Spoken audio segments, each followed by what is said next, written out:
Mga benepisyo ng pagkakaroon ng St. Peter Life Plan.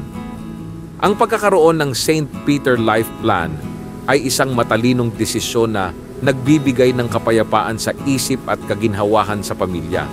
Narito ang ilan sa mga mahahalagang benepisyo nito. Una, hindi mababawasan ang ipon ng pamilya. Sa panahon ng pagpanaw, ang mga gastusin sa burol at libing ay maaaring maging mabigat sa pamilya. Ang life plan ay isang paraan upang maiwasan ang biglaang gastusin. Unang Timoteo 5:8. Ngunit kung ang sino man ay hindi kumakalinga sa kanyang sariling sambahayan, itinatakwil niya ang pananampalataya at mas masama pa sa isang hindi sumasampalataya.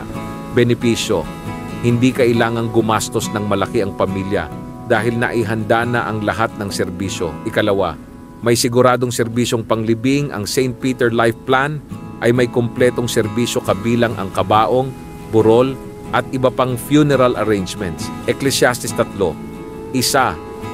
May takdang oras para sa lahat ng bagay sa ilalim ng langit. Benepisyo: hindi na mahihirapan ang pamilya sa pag-aasikaso ng mga detalye sa panahon ng pagluluksa. Ikatlo, magaan at abot-kayang hulugang plano. May flexible payment options na abot kaya para sa lahat, kaya't hindi kailangang maglabas ng malaking halaga ng biglaan. Kawikaan 21:5. Ang mga plano ng masipag ay humahantong sa kasaganaan, ngunit ang padalos-dalos ay humahantong sa kahirapan. Benepisyo: mas magaan sa bulsa kung magsisimula ng maaga.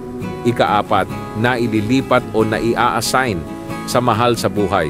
Kung hindi mo magamit ang plano, maaari itong ilipat o i-assign sa iba pang miyembro ng pamilya. Galatians 6:2. Magdalahan kayo ng pasanin ng isa't isa at sa ganitong paraan ay inyong matutupad ang kautusan ni Kristo. Benepisyo: maaaring gamitin ng ibang miyembro ng pamilya kung kinakailangan. Ika-5, may nationwide coverage at 24/7 assistance. Mayroong malawak na coverage sa buong bansa, kaya't saan ka man naroroon, may serbisyo kang maasahan.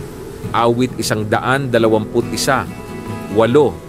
Babantayan ka ng Panginoon sa pag-alis at pagbalik mo, ngayon at magpakailanman. Benepisyo: kahit saan ka mapunta, may access ka sa serbisyo ng St. Peter. Ika-6, kapayapaan ng isip at puso. Ang pinakamahalagang benepisyo ay ang kapayapaan sa isip na kahit anong mangyari, hindi magiging pabigat sa pamilya. Juan 14:27. Kapayapaan ang iniiwan ko sa inyo. Ang aking kapayapaan ay ibinibigay ko sa inyo. Benepisyo: makakapamuhay ng payapa. Alam na handa na ang lahat para sa hinaharap. Konklusyon: ang St. Peter Life Plan ay isang matalinong investment na hindi lang para sa iyo, kundi para sa iyong pamilya. Ito ay isang paraan ng pagpapakita ng pagmamahal at malasakit sa kanila upang sa panahon ng pagdadalamhati, hindi sila mahirapan sa gastusin at mga kailangang asikasuhin. Magplano ng maaga, magtiwala sa Diyos, at mabuhay ng may kapanatagan. Kontakin mo ang agent na nag-share sa iyo ng video na ito, si Mr. Adelmo Capaccia, para sa iba pang detalye. May God bless you.